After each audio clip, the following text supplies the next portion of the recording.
Welcome to Leveraging the Laboratory, a Mayo Clinic Laboratories podcast for administrators, outreach managers, and laboratory professionals to learn how best to leverage and optimize the laboratory for patients, clients, and staff. I'm your host, Jane Hermansen. I'm the outreach manager at Mayo Clinic Laboratories. And joining me today are my two favorite guests, Brianne Newton and Ellen Dijkman Dulkes, outreach solution strategists within Mayo Clinic Laboratories. Our discussion topic today is customer service, but most specifically, creating a positive customer service via the outreach lab. Because we know daily we touch our outreach customers through a variety of roles and functions. And if we follow a client life cycle, let's discuss some best practices for delivering customer service across that life cycle. So when I think about it, if you think about how you're going to provide service, it might be just safe to start with how we provide service to a brand new customer, because we know a strong beginning is going to set the foundation for a successful and hopefully long-term relationship. So Ellen, let's start with you.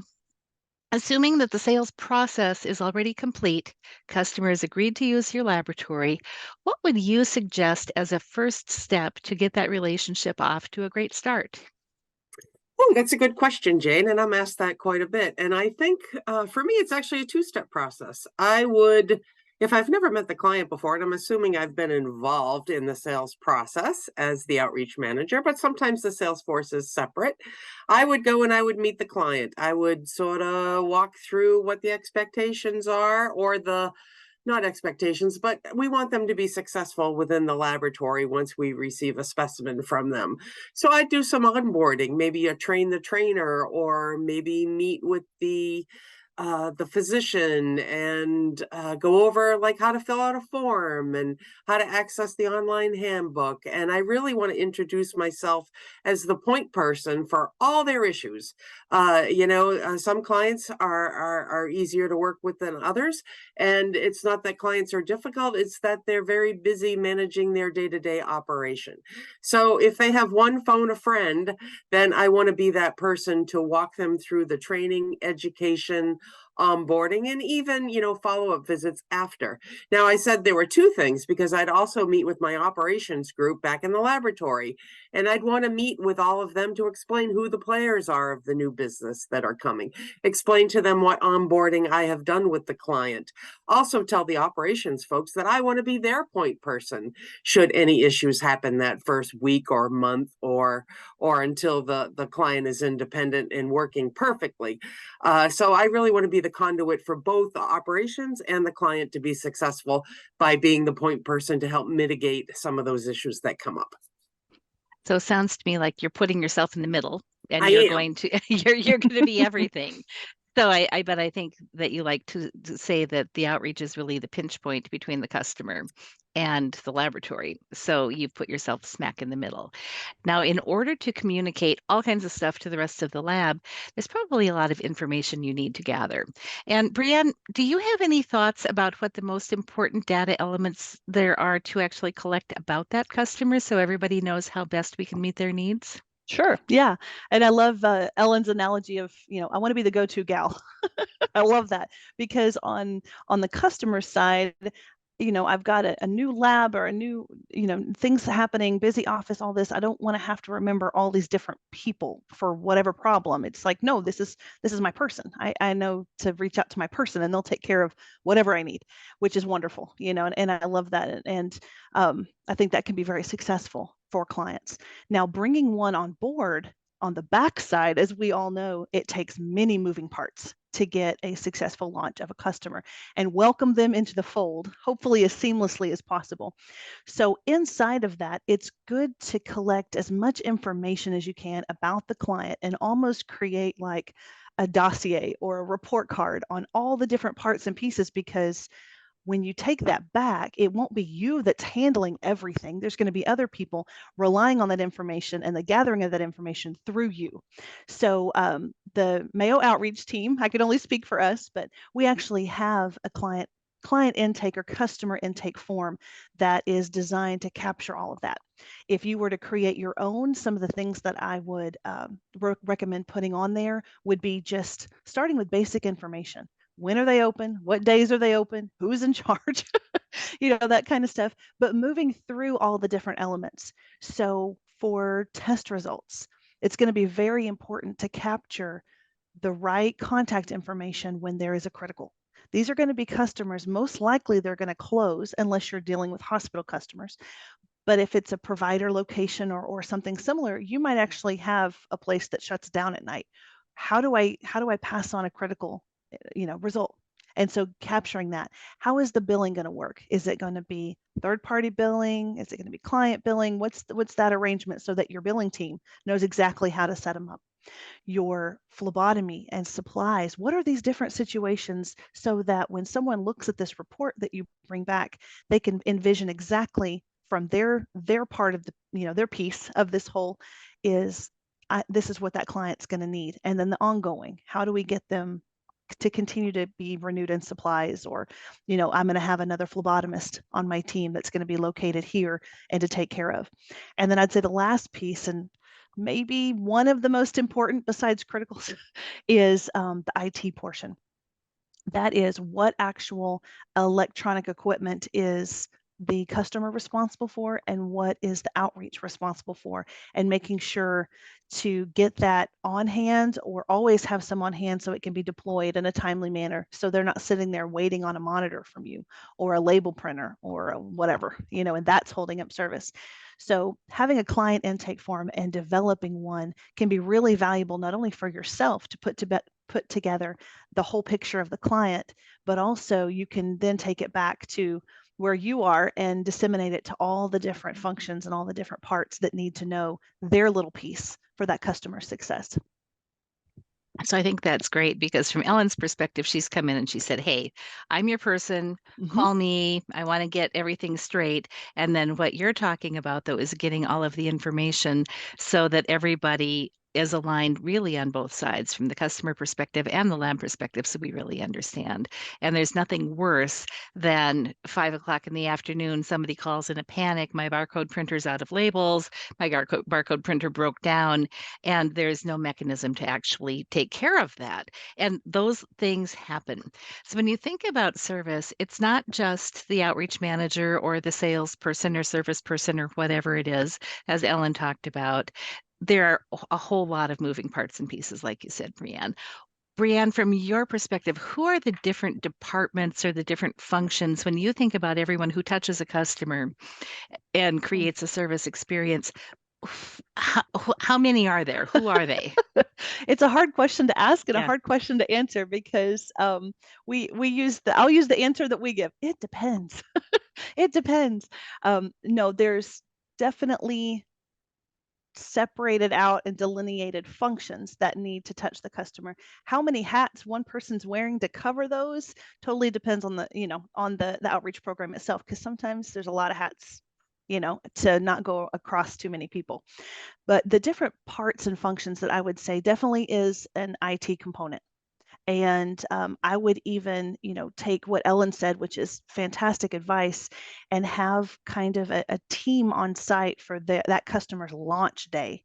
Yeah. So if their barcode printer or reader doesn't work, when we flip everything on, it's not like a, hey, welcome to the family, sorry, something's broken, and now we've got to pause. But there's someone on site to fix it, and it gives the new customer, new client, a very successful and a very encouraging beginning to that relationship. So IT for sure. Whether you continue that relationship and all of the IT problems and issues and requests function through one contact person, or whether you give them a short list of contacts to reach out to, is up to you. Maybe there is a designated IT person for each group of clients or whatever. So there's different ways to do it, but definitely an IT component. I think there should be a billing person or a billing component to that might funnel through the outreach manager, as Ellen suggested, or it could be a designated person that takes care of, A through F, or however you want to do it for your clients. But definitely someone that is well-versed and an expert in lab billing and knows their particular situation. I would say someone that is responsible or familiar with the couriers and logistics and supplies and that sort of part of the program, because that's a huge portion. They can't be a customer of yours if you don't give them supplies to collect and you don't provide a way to get it back to your lab. So that can be a big piece. And then I think, as Ellen suggested, again, just a general contact, fix it all person. And that's someone that, I use in different businesses and different contexts, different parts of my everyday life, where it's like, I don't know who I need to talk to, but I have your number. Can you please help me get in touch with the right person? And then that's your go-to. And that's, I tried this, those weren't the right people. Because as a customer, there's nothing more frustrating than having to explain my situation to every new person that picks up the phone. So having a go-to or having a designated contact on the other end of the phone can be huge for the relationship with your customer. I would just add, it depends on the size of the client. If it's a nursing home or a single physician practice, it's going to need much less support or different support than if you're integrating with another hospital health system. And then you really need to look at size and the support and almost treat it like a project plan with milestones and key stakeholders identified. So there's no one size fits all. But if you have your outreach person or a project manager, if you have a dedicated one for the lab, so to be the point person, then you can make sure it goes seamless. And there's always things you don't remember to do, or someone you forgot to tell something was happening about, but you learn and you file that away because you won't do it again the next time. I thought that just happened to me, Ellen. Nope. So if you had to think, because I'll ask you, Ellen, if you had to think about the different things that Brianne talked about, what's your favorite? What is your favorite group that delivers service? And what do you think they bring to the table that's so strong for an outreach program? Boy, there's two really. They both begin with a C. I think you can't go wrong with a courier. That is either it's your own courier or if it's an outsourced courier, I think they're the touch point with your clients day in and day out. And having a statement of work for the courier, have them understand that it's not widgets or mail that they're picking up or delivering, that these are patient lives. In my experience, a lot of them are retired men and women who want to get out of the house a few hours a week, or it's somebody that's working multiple jobs and don't have a laboratory background. So I think I think a new client is very important, but you need to look at those contractors that partner with you to pick up specimens. So I would say courier. The second one is your call center, because clients who have any issues are going to call your call center if you have one. And so when I do a business review with a client, I will look at those calls that are coming in and how many of them were reworked. Maybe they forgot a signature or the handwriting was illegible on a requisition. So getting metrics of the kinds of calls that come in. So any of those client-facing courier and call center, I think, are the most important. Doing the analytic work, if you're a CAP inspected lab, I mean, you got doing the operation, the analytic piece of it down. But it's like Brianne said, the after hours criticals, the support to the client, both from the client and to the client, I think are the most important. Well, and if I think about the customer experience, the courier is the face of the lab. They're your eyes, they're your ears, they're your smile. They convey a professional or not impression on behalf of the lab. And they also have the opportunity to bring some feedback back to the lab based on what they see, regardless Correct. of whether they're employed or not. And our call center manager at Mayo Clinic Laboratories, Michaela Mitchell, calls the call center the voice of the laboratory. So we have so many of those individuals that are dedicated to serving a customer. That's fantastic. So Brianne, Ellen took a couple of C's out of that list. What do you think? Do you have anything that's favorite that does not start with the letter C? Well, I don't want to give it away, but one of mine would have. So you can tell Ellen and I are on the same brainwaves sometimes. Because she mentioned different types of customers for an outreach program, I would venture into a different type of setup. So let's say that you are providing an in-office phlebotomist or something like that. So, or you have very heavily engaged draw site operations, which is another kind of piece of customer service in an outreach program. So I'm gonna throw a P out there for our phlebotomists, and so much so, not disagreeing with you, Ellen, but just adding to in another scenario is the phlebotomists. I think it's such a unique gift to have. If you think about the actual phlebotomy process, is someone goes in, no one enjoys it, no one's looking forward to that experience, and you're able to change the impression and the situation and the experience to the point where oftentimes the patient is thanking you on their way out the door. And to me, that's a gift, is to be able to speak reassurance, to be able to understand any kind of apprehension or hesitation on the part of the patient, to get their questions answered, calm them down if they're upset, whatever the situation is. And that's just the adults, right? We're not even talking about dealing with kids or anxious parents. And so, the phlebotomy experience itself can be painful, unfortunately. You get the star-studded phlebotomists in there who are amazing, and you don't feel it, during the phlebotomy process. But for the most part, it can be unpleasant. But the customer service is really where it comes in to shine during that, and to be able to change a patient's day where they were frustrated or scared or whatever, to come in and maybe, be able to turn that around and get some good out of that. So I think that's, for customer service, that can be just a rock star opportunity. Not to mention, if they aren't good at collecting, it's junk in and junk out for the laboratory. So it's not only a soft skill in dealing with patients and all the gray areas of dealing with people, but it's that really hardcore black and white skill of collecting quality specimens that's so important too for the lab. Oh, you couldn't have said it better. So I love you guys. And we didn't prepare this ahead of time, obviously. So Ellen, you talked about the courier, and I said they're the face of the lab. The call center, that's the voice of the laboratory. And guess what? The phlebotomists, they're the hands of the laboratory. And every one of those has a very transactional, hard part to their job, but the relationship, the soft skills, definitely the thing that really carries it through. So, from my perspective, I kind of like the behind the scenes people, because the work that they do, it may not be seen, but there still is a service aspect to every one of them. And if you think about it, I'll pick on two, and I wouldn't say they're my favorites because you guys took the really cool ones, but I think that the behind the scenes is just as important. The technologists, and making sure that they're providing quality results and that the lab is providing great turnaround time, because those are table stakes in today's world. You need to provide those core services. And the other piece is just making sure that the data entry is done right. Because, boy, if you don't get the ordering physician right, they don't get the result.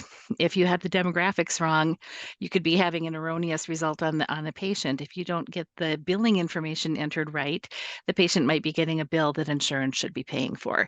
So all of those things tie in. So service, to me, it really isn't any one job, or any one role. We're all a team in doing that.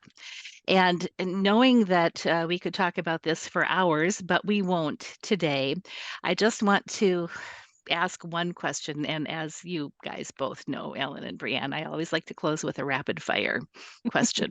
So I'm going to do my rapid fire. I'm going to start with Ellen. If you had one bit of advice to improve customer service along just one area, what would it be? When I was working the bench in the lab, not everybody was aware of the impact they have with a customer when they call. And even though calls roll over after your call center closed, they go into the lab. I think having basic onboarding, customer service classes or something is important for that overall customer experience, both internal and external. So you're thinking and making sure that the internal staff knows about the new customers and what to expect. I like that. I think just even just in general, when I was at the bench, you're busy doing 100 things, and you pick up the phone, you go lab, and it could be an external call. So I think just having an overall awareness on customer service in general, like, a lot of organizations are focused on lean and leaning the lab. I think customer service, I think maybe we should do a little better job in balancing customer in with all the other work we do. Right. Brianne, how about you? Any one thing that you wish we could do better? One bit of advice. Ellen had a good one. Like sitting here like, oh, that's really good stuff. I've been that person. Lab. I know I could have done better. I have too. And it's always when your instrument's down and you're in the middle of something that the phone rings. So one that maybe I would come up with is, Ellen and I joke all the time about teaching Amanda fish.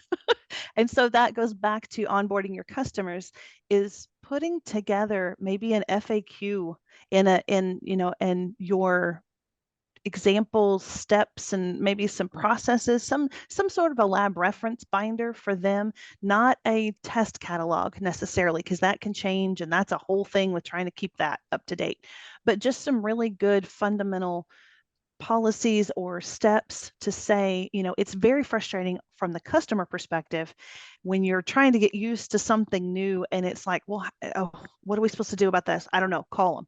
And then something next, what are we supposed to do about this? I don't know, we're gonna have to call them again. So not only on the receiving end, trying to reduce the number of calls coming into the laboratory itself, but also frustration from the side of the customer, thinking, golly, I don't really know how to do anything until you have to figure it out. And sometimes that's a very frustrating process. So some of those, is making sure everybody's clear with, here's how we handle criticals. Here's how to add on a test. This is, as Ellen mentioned, this is how to properly fill out this form. This is what we expect for, key pieces of information on a specimen, stuff like that, to try to front end the education and the onboarding for your customer, teaching that man to fish so that later on there's not some unnecessary frustration while they're trying to learn. I like So, that. yeah, And I think what you both mentioned, I think that's fantastic. And what you both mentioned is kind of my favorite thought, is to create a team. So we've got the internal team within the lab, and guess what? That customer is part of our team as well. So really to create a team, knowing that we're all working together for the same goal. And what's that goal? It's to provide great laboratory services that's going to enhance the care for their patients. So as long as we're all on the same team, mistakes, misunderstandings, stuff happens, right? But if we provide decent service, good transactional skills, good soft skills, I think we can all get there. So here we are again at time. So Brianne, Ellen, thank you. And one thing that I'm taking away today is that customer service is not a department, it's everybody's job. And when we've got the right culture, aligned staff, team, everybody's going to benefit. So thank you both again for today. We invite you to share your thoughts and questions by email. Please direct any suggestions to mcloutreach@mayo.edu and reference this podcast. So if you've enjoyed this Leveraging the Laboratory podcast, please subscribe. And until next time, we encourage you to continue to promote your community-based hospital laboratory. And remember, the needs of the patient come first. Thank you.